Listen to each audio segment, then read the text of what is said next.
안녕하세요. 365 바로경매입니다. 자, 여러분 오늘은요 성수동 특별계획구역입니다. 성수동 제3 재개발구역 내에 있는 단독주택 지분경매 물건입니다. 지분경매 물건, 이 특수물건입니다. 특수물건.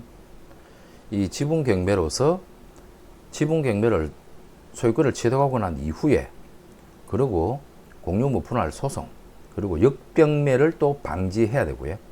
소송과 시간, 그리고 내가 과연 얼마에 낙찰받았을 때 어느 정도의 수익이 발생할 것인가에 대한 그러한 총괄적인 부분을 가지고 영상을 만들도록 하겠습니다.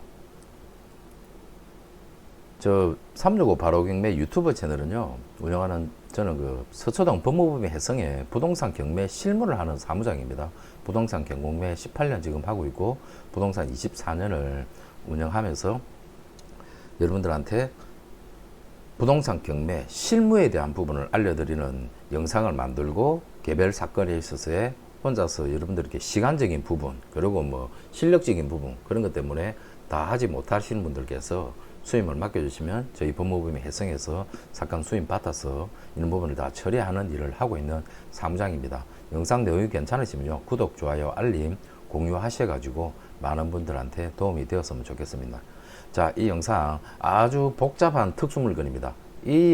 이런 물건을 혼자서 다 설계를 하고 풀어낼 수 있다 그러면 여러분 정말 진정한 선수입니다. 인정합니다.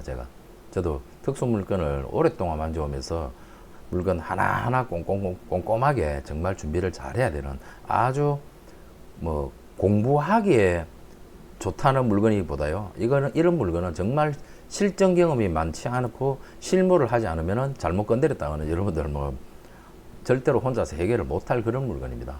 자, 성수동에 있는 지분입니다. 지분. 단독주택이거든요. 물건이 두 개였어요. 하나는 군자동, 광진구 능동에 있는 반지하 빌라 있는데 요거는 매각이 되었습니다. 이분은 지금 이번 물건 자체가 유찰이 됨으로 해가지고, 자, 여기서 또 하나의 중요한 키워드가 나오죠. 물건 번호가 여러 개가 나열되어 있을 때 내가 1번 물건만 낙찰을 받았다고 해가지고 배당이 종결되고 내가 여기 있는 임차인을 상대로 인도명령을 받아가지고 여기에 대한 부분을 저기 임차인이 있지 않습니까? 그런데 여기는 토지주택공사에서 어떻든 그걸 했네요. 그 보증서서 한 거네요. 그렇지만 배당 자체는 합배당을 하기 때문에 물건번호 1번만 배당을 하진 않습니다. 그렇기 때문에 지금 이 임차인이 만약에 집이 비어져 있는 상태로 그러면 다행이겠지만, 그렇지 않다 그러면은 이 임차인을 내보내는 데 있어서 사실 좀 많은 시간이 필요하다. 그 부분 하나 아주 중요한 사실을 잘 아셔야 되고요. 어쨌든 1번 물건과 2번 물건이 채권자가 동일한 겁니다. 동일한 지분을 가지고 있는 채무자가 동일하고요. 그 채권자가 물건 양쪽으로 압류를 걸은 겁니다. 참 그래도 슬픈 내용이라고 표현할까요? 참 부모님께서 좋은 자산을 물려주셨는데 여기 자제분 중에 상속받았던 자제분 중에 한 분이, 설명할 게 너무 많습니다. 소유권 상속 2022년도에 상속받았던 자제분께서 가압류가 들었어요. 가압류에 따른 본압류 확정 판결에 따라 가지고 강제경매를 넣었는데 청구권자가 증권사죠. 뭐였을까요? 주식 투자 실패를 하셨네요. 주식 투자 실패를 하시면서 이 지분에 대해서 일단 경매가 들어온 겁니다. 그렇게 해서 감정평가를 했는데, 자, 재개발에 있어서의 조합원 지양도 관계, 그 부분 뭐 다들 아시겠지만 조합 설립 인가가 되기 전까지에는 재개발 지역 내에 매매가 가능합니다. 이 지역, 제가 처음 이 내용을 말씀드리면서 제3구역 내에 여기 한강변에 보면요, 청구아파트라고 있습니다. 이 청구아파트가 완전 철거가 되어 가지고 제3구역으로 재개발을 같이 이루어지는 거거든요. 그래서 강변 쪽이라고 해가지고 이게 24평짜리 아파트였는데 약 한 30억 정도의 경매가 나왔다가 아마 이게 기일 변경이 됐던가, 지한가 정진가 뭐 하여튼 그 한 몇 달 전에 나왔다가 스탑이 됐어요. 변경됐을 겁니다. 예, 기일 변경됐던 물건이 있습니다. 요 강변의 청구 아파트 24평 아파트가 약 30억 가까이 이상을 낙찰을 써야지만이 낙찰이 가능한 그러한 물건이었습니다. 그 지금 3구역 내에 있는 요 단독주택 지분 경매 물건이거든요. 자, 이 물건 지분이 지금 보다시피 6분의 1 정도가 채 안 됩니다. 토지 지분이 6분의 1 정도가 채 안 돼요. 대지는 그한 5분의 1 정도, 건물은 한 5분의 1 정도 됩니다. 자, 그럼 이 지분 경매는 첫 번째 또 대출이 전혀 안 되죠. 그죠? 대출이 전혀 안 됩니다. 근데 토지와 건물 지금 뭐 5분의 1, 6분의 1밖에 안 되지만 감정평가금이 사실 상당히 높죠. 이게 제3 재정비 구역의 향후의 미래가치까지 반영된 부분, 그 부분까지 반영이 돼가지고 감정평가가 된 겁니다, 여러분. 이게 이렇게 감정된 데서 두 분이 유찰되었어요. 그러면 이거를 낙찰받은 사람은 해결해야 될 부분들이 사실 상당히 많습니다. 첫 번째, 지분 경매로 받았기 때문에 자, 내 지분에 대한 부분을 나머지 분께서 사가세요라고 협의를 해야죠. 공유 지분권자하고의 협의를 합니다. 근데 그 협의가 원만하게 이루어지지 않았어요. 그러면은 현물 분할이 원칙이거든요. 대한민국 법은요. 근데 현물 분할 자체가 불가능하지 않습니까? 단독주택. 그러면 결국은 자, 이렇게 협의가 안 되니까 현금 분할 하세요라고 법원에서 판결을 내립니다. 그러면 그 중간에서 역경매에 대한 부분에 대한 대비책을 세우고 준비를 해야 되고요.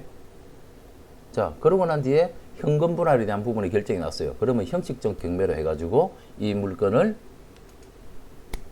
경매에 올려가지고 이제 온전한 물건으로 만들어서 경매에 갖다 놓으면은 이제 다른 사람들이 저 지역 성수동인데 앞으로 한강면 아주 메리트 있는 재개발 지역인데 하고 아주 이제 시세에 준하는 가격으로 경매 응찰자들이 들어오죠. 그렇게 하면서 여러분들은 지분을 저렴하게 낙찰을 받아가지고 내 지분금만큼의 수익을 얻어내는 방법이 있을 수 있고요.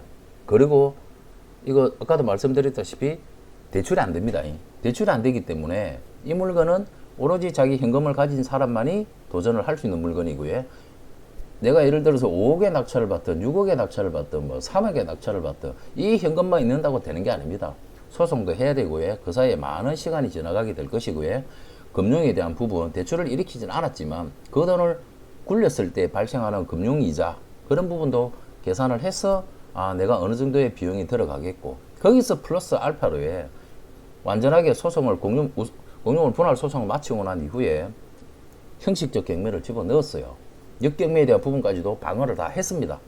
그런 부분을 다 방어하고 가서 최종적으로 아주 고가의 좋은 가격으로 낙찰이 되면 다행이지만 만약에 어떠한 또 권리 변동 관계에 의해 가지고 매각 가격이 떨어지게 되면 최종적으로는 여러분께서 이 전체를 다 내가 매입할 수 있는 그런 플랜까지도 짤 수 있어야 되고 짜놓아야지만이 이 물건은 도전이 가능한 물건입니다. 그래서 제가 특수 물건이라고 충분하게 표현했고요. 이거는 특수 물건의 두 가지 형태가 같이 맞물려 있는 겁니다. 재개발 지역 내의 수익성 분석 그리고 지분 경매에 따른 소송과 시간에 대한 부분 이 두 가지에 대한 특수 경매 물건에 대한 부분을 완벽하게 이해하고 설계를 하지 않으면 이런 물건은 쉽사리 응찰을 할 수가 없다. 그리고 또한 임차인 관계도 대항력 있는 임차인도 숨어 있습니다. 대항력 있는 임차인도 지금 보시면 임차인이 총 한 분, 두 분, 세 분, 네 분, 6분이 등장합니다. 근데 한 분은 공유자예요. 공유자라서 의미가 없습니다. 총 5명 중에 2사람이 지금 대항력이 있습니다. 대항력이 있어요. 말소 기준 권리보다 빠른 2사람이 있고 나머지 3사람은 지금 또 말소 기준 권리보다 다 한 분은 좀 느리네요. 이분은 전입 일자가 느리니까. 그죠? 그러면은 이 땡땡부 2015년도 들어온 이분 그리고 9땡땡부 2016년도 들어온 이분 이 두 분은 지금 현재 양 이쪽 두 분은 또 법원 현황 조사서상에 이분들도 빠르지만 하나로 묶여져 있다라는 현황 조사 내용이 정확하게 좀 나와 있어요. 그 부분을 참여하면 이 두 사람은 하나의 몸통이라고 보면 되지만 이 물건에 있어서 구모 씨하고 이모 씨에 대한 보증금이 다 미상입니다.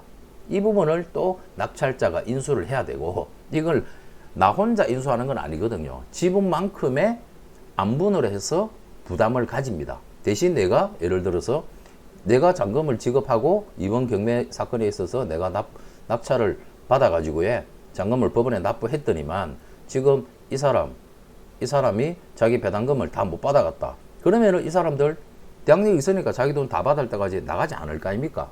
그러면은 당장에 전세를 놓든 월세를 놓든 자금 회수도 안 되고 점유권도 확보를 못 하고 있습니다. 이 두 사람에 대한 부분을 임차인 두 사람에 대한 부분, 대항력 임차인 두 사람을 또 어떻게 풀 것이며, 그리고 대항력은 있으면서 금액도 드러나 있지 않는 대항력 있는 임차인, 대항력 있는 보증금 드러나지 않는 임차인, 이 부분까지도 조사를 다 완전하게 마무리를 하고 어느 정도의 총괄적인 비용이 들어가면서 내가 부담할 비용은 어느 정도까지의 내 지분만큼의 부담이다. 이거를 소송이라는 시간 동안 가져가면서 임차인들하고의 이런 부분을 다 계산해서 소장에 다 계산하게 다 넣어야 된다고요. 그렇게 하면서 내 현금 받을 수 있는 부분은 얼마입니다라고 소장을 작성해서 공유물 분할 소송을 하고요. 형식적인 그 공유물 분할 소송을 제기해서 현물 분할 아닌 현금 분할을 했었을 때 내 지분에 대한 가져올 금액이 얼마다라는 부분을 또 확정을 시켜줘야 됩니다. 그걸 가지고 소재기를 또 형식적 경매를 진행해야 돼요. 아주 상당히 복잡하죠. 근데 이 내용을 이해를 다 하시는 분이시면은 여러분들은 고수입니다. 얼핏 그냥 머릿속으로만 저렇게 하는 거구나 라고만 해서는 안 되는 거고요. 이거를 완벽하게 다 풀어낼 수 있고 절차와 과정을 다 풀어낼 수 있어야지만 이 물건 도전할 수 있는 거고, 누구들한테도 여러분들이 자신 있게 나 부동산의 경매에 대해서는 나 어느 정도 내가 선수다, 내 나름 전문가다라고 이야기하고 상담해 줄 수 있는 겁니다. 함부로 하는 거 아닙니다. 이 부동산은요 가장 큰 재산이기 때문에 순간의 실수가 용서가 안 되는 게 부동산입니다. 특히나 이거는 아주 복잡한 게 지금 세 개가 얽혀져 있는 거예요. 이거를 정말 제대로 잘 풀어내려 그러면 제가 서두에도 말씀드리지 않습니까? 이거를 정말 풀어낼 수 있으면 진짜 선수라고 해요. 인정합니다. 그분은 정말 부동산 컨설팅, 부동산 경매 학원 강의, 저처럼 이렇게 변호사 사무실에서 부동산 실무 전문가로서의 활동을 하셔도 괜찮아요. 근데 이론만 가지고 여러분 이거 못 풀어냅니다. 절대로. 어설픈 실력 가지고, 주워들은 실력 가지고 절대로 이거를 실무를 할 수가 없는 물건입니다. 더 설명드릴 건 없습니다. 지역적인 위치적인 부분은 제일 처음 화면 속에서, 그림 속에서 제가 다 보여드렸고요. 여기가 성수 제3 재정비 구역입니다. 요 앞에 청구 강변 아파트가 이거는 완전히 철거해가지고 새로 짓는 걸로 조합해서 결의를 받습니다. 참 대단하죠. 20몇 년밖에 안 되는 아파트인데 싹 흘러버리고 새로 짓는 겁니다. 그래서 이 철거로 가는 부분이기 때문에 이 아파트가 20몇 평짜리가 건 30억에 육박하도록 그렇게 난리도 아니었습니다. 두산 이버 같은 경우는 존치시키는 거고, 존치구역이고요. 존치시키고 나머지는 철거. 한신도 철거시키면서 이렇게 쫙 재개발을 해나가는 그 지역 내에 있는 단독주택입니다. 이 단독주택에 지분이 경매가 놓은 겁니다, 여러분. 복잡하죠? 그래서 여러분, 이런 부분은 정말 전문가가 필요한 겁니다. 주차는 안 됩니다. 주차 자체는 안 되고, 그래도 건물 자체는 그죠. 단독주택은 나름대로 관리를 좀 잘했어요. 오래되었는데. 그죠? 1층, 2층, 지하도 있겠죠. 지하도 있고요. 1층, 2층, 지하는 거의 건물이 없는 것 같긴 한데요. 약간 부분은 건축물 대장을 보고 판단을 해야 되겠네요. 지하층도 있기는 있는 것 같습니다. 아까 임차 내역을 보면은 지하에 대한 임차 내역이 나오나요? 지하 나오네요. 예. 그냥 지하는 주택 한 평 딱 돼 있는데요. 이거는 현장을 가서 정확하게 봐야 됩니다. 현황적인 부분을 정확하게 봐야 돼요. 정확하게 봐야 됩니다. 자, 많죠? 복잡하죠? 그죠? 많은 내용들을 포함하고 있는 물건입니다. 그래서 저는 지금 이 물건을 왜 이렇게 조회수가 많지 하고 오늘 제가 봤어요. 내일 모레 25일 날 입찰인데 제가 이 영상에서 단정적으로 이번에 낙찰이 됩니다 안 됩니다 그 말씀 솔직히 못 하겠습니다. 내가 완전하게 분석을 끝내지 않았기 때문에요. 유튜브 영상에서 여러분 더 이상의 깊이 있는 설명까지 사실 해드릴 수도 없고, 제가 뭐 수임을 받았던 제 고객이 있으면 제 고객한테는 당연히 저희 법무부에서는 1부터 10까지 다 수임 계약이 맺어진 특수물건 계약금 220만 원에 수임 계약이 되고 총액적인 부분으로 이거는 말 그대로 특수물건이니까 수수료도 만만치 않게 비쌉니다. 소송까지도 수반해야 되고요. 이런 부분을 고갈적으로 다 한 계약서가 다 맺어지면서 이 설계를 다 하죠. 1번부터 마지막까지 어떻게 가면서 자금 준비를 어떻게 해야 되고 어느 정도의 자금이 필요하고 어떤 플랜으로 이거를 풀어나갈 것인가. 그렇게 해서 총괄적으로 계산했었을 때 얼마 정도의 납차를 받아야 우리 사장님께서 원하시는 모든 목적을 달성하실 수가 있다. 그 그림을 다 그리는 거거든요. 이거를 영상 속에서는 담지 못한다는 점 이해를 해 주시고요. 정말 이 물건 성수동 제3 전략정비구역 여기에 내가 정말 경매로 저렴하게 취득해서 극대의 수익을 보고자 하시는 사장님께서는요, 연락을 주시면 사건 수임을 받아가지고 처음부터 끝까지 모든 변수를 사전에 예상하고 준비하고 해결을 해가지고 완전하게 안전한 경매 공매가 되도록 해서 여러분들의 재산을 불려드리고 지켜드리도록 하겠습니다. 자, 아무쪼록 이 영상 도움 되셨다 그러면 구독, 좋아요, 알림 해서 많은 공유 부탁드리고요. 도움이 필요하신 우리 사장님께서는 과감하게 전화를 주시면 가벼운 전화 상담을 하고 난 이후에 절차에 따라서 일을 진행해 드리도록 하겠습니다. 자, 성수동 제3 재정비 재개발 구역 내에 있는 단독주택 지분 경매 풀어야 될 게 많은 숙제지만 풀 수 있습니다. 저는 다 풀어 드릴 수 있습니다. 그러니 이 물건에 대해서 정말 관심 있으신 사장님께서는 자신 있게 연락을 아래 이 연락처로 연락을 주시면 깔끔하게 해결을 해 드리도록 하겠습니다. 자, 이 영상 여기까지 하겠습니다. 감사합니다.